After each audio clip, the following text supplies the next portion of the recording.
Bonjour à tous, je suis Pierre-Emmanuel, le directeur technique et cofondateur de BIM, et aujourd'hui j'ai le plaisir de revenir chez nos premiers BIMeurs qui ont installé il y a presque un an maintenant un système BIM Roof avec une batterie de 13,4 kWh. Et aujourd'hui on va revenir sur son système, son expérience et tout vous expliquer. Suivez-moi.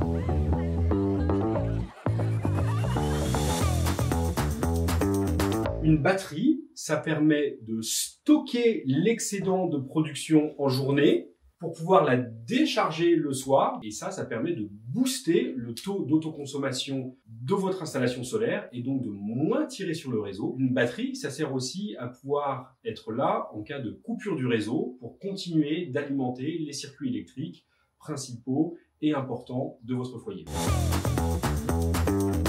Alors, vous avez différents types de batteries aujourd'hui. Vous avez par exemple, comme la BIM batterie, les batteries résidentielles. Ici, on a une batterie de 1, 2, 3, 4, 13,4 kWh. Mais vous avez aussi des batteries de véhicules électriques sur la même technologie aujourd'hui, lithium-ion, qui sont généralement plus importantes en termes de capacité. Vous avez aussi des petites batteries nomades qui permettent de stocker de l'énergie et d'emporter partout avec vous de l'électricité pour pouvoir alimenter les différents appareils mobiles. Ces batteries sont généralement de plus petites capacités, entre 1 et 2 kWh, se rechargent sur le réseau, se déchargent du réseau, et ensuite de ça, vous l'emmenez avec vous. Dans une batterie de véhicule électrique, la capacité est généralement de 50 kWh, voire plus. Alors pourquoi autant de capacité? On a besoin de beaucoup d'énergie pour faire avancer un véhicule. On consomme à peu près, l'ordre de grandeur, 15 kWh par 100 km. Alors la batterie résidentielle, elle a une capacité un petit peu moins importante puisque c'est compatible et cohérent avec nos foyers, avec la puissance des panneaux solaires qui sont sur le toit et surtout avec le besoin de consommation du foyer. L'avantage de la batterie résidentielle, c'est qu'elle est tout le temps connectée à votre tableau électrique et elle peut en permanence choisir soit de se charger, soit de se décharger, à la différence d'un véhicule électrique qui est uniquement présent et connecté à votre maison quand vous la rechargez. Et donc forcément, vous ne pouvez pas tout le temps avoir la puissance des panneaux solaires qui vient se mettre dans la batterie. Alors, ce qui rend la batterie BIM unique, c'est le fait qu'on puisse choisir la capacité de stockage.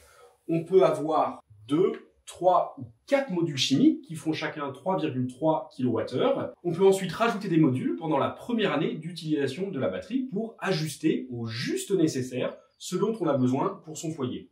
La BIM batterie, elle a un onduleur hybride intégré, c'est-à-dire que sur la partie supérieure de la batterie, vous avez l'électronique de puissance qui permet de convertir l'énergie solaire d'essai des panneaux pour soit venir la stocker dans les modules chimiques, soit directement de la réinjecter dans votre foyer pour venir alimenter les différents circuits électriques qui tirent au même moment. La BIM batterie, elle a une puissance de charge et de décharge de 6000 watts qui vous permet de venir alimenter votre foyer même pendant les moments où il y a beaucoup d'équipements qui tirent au même moment. La BIM batterie, elle permet aussi de piloter automatiquement votre ballon d'eau chaude, ce qui vous permet de quasiment doubler la capacité de votre batterie. Au début, on commence par remplir la partie chimie, et puis quand on est plein, on vient déclencher le ballon d'eau chaude pour stocker l'énergie de façon thermique dans le ballon d'eau chaude. Un ballon d'eau chaude moyen, ça fait à peu près une dizaine de kilowattheures. Ça nous permet de quasiment doubler la capacité de la batterie en utilisant d'abord la partie chimique, et ensuite de ça, en utilisant la partie ballon d'eau chaude. La batterie BIM, elle a une sortie alimentation secourue, que l'on appelle aussi sortie backup, qui vient directement se connecter à tous les circuits électriques que vous voulez voir secourus en cas de coupure du réseau. Et du coup, eh bien, c'est la BIM batterie qui viendra alimenter ces circuits dans votre maison le jour où vous avez une panne de réseau.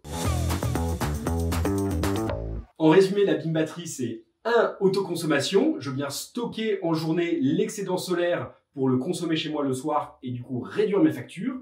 2. Backup. Je viens alimenter mes circuits principaux en cas de coupure du réseau. 3. Flexibilité, je viens générer un revenu additionnel en proposant des services de stabilisation du réseau et ça j'y reviens dans une prochaine vidéo.